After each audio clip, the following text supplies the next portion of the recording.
Welcome to the Banker Lamp. Please enjoy the video. In this video, I will compare Lexus GX versus Toyota Prado. Both are highly capable SUVs, but they cater to slightly different preferences. We will delve into their core characteristics, from their powerful engines to their luxurious interiors, helping you decide which one aligns better with your lifestyle. Let's explore what makes each of these vehicles a compelling choice for adventure and comfort.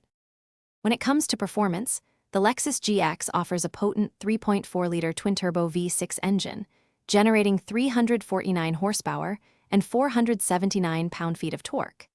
This allows for a towing capacity of over 9,000 pounds. The Toyota Prado often features a 2.4-liter turbocharged hybrid powertrain, providing 326 horsepower and 465 pound-feet of torque. Both are built on a rugged body-on-frame platform, ensuring excellent off-road capability for any adventure.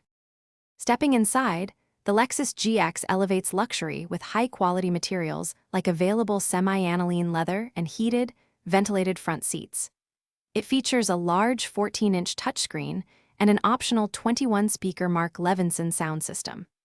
The Toyota Prado also presents a refined cabin, often equipped with a 12.3-inch infotainment display and a JBL premium audio system. Both SUVs offer comfortable seating for up to 7 occupants and come with comprehensive safety technologies for peace of mind. Ultimately, your choice depends on priorities. The Lexus GX, often starting around $64,000, offers a more luxurious experience and superior towing capacity. It is ideal for those seeking premium comfort and heavy-duty hauling. The Toyota Prado, usually starting closer to $55,000, provides excellent off-road prowess and good fuel efficiency with its hybrid option. Both are exceptional, but the GX leans towards luxury, while the Prado emphasizes rugged capability and practicality, offering strong overall value. Thanks for watching. If this was helpful, leave a like and consider subscribing. See you next time.